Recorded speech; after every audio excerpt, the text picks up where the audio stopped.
Ayan guys, magbabalat po tayo ng cactus fruits. Ayan ang cactus fruits natin.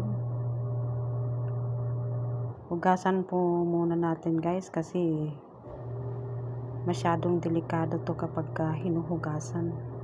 Kailangan po maglagay tayo ng guantes. Kasi matinik-tinik siya guys at tumutusok sa balat. Yan, hugasan po muna natin mabuti para mabawasan yung kanyang mga tinik-tinik.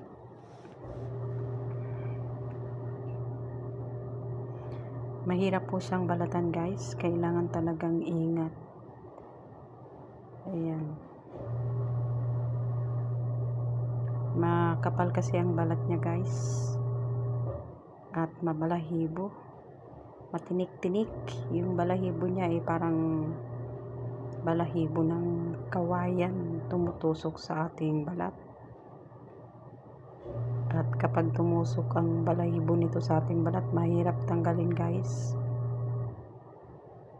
Ayan, nadurog siya kasi sobrang hinog na niya.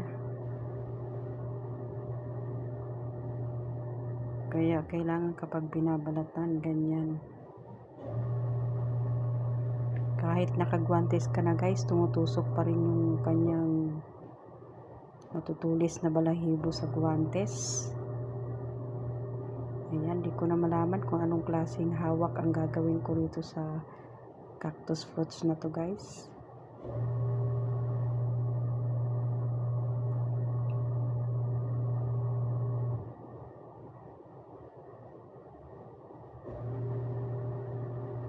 Ayan, sige, balat pa.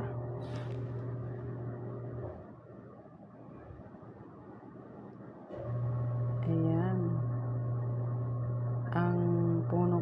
Ang puno po nito guys ay cactus. Yung cactus na may mga sanga-sanga.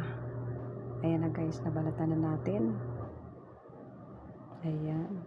Napakasarap niyan. Ready to serve na guys. Thanks for watching.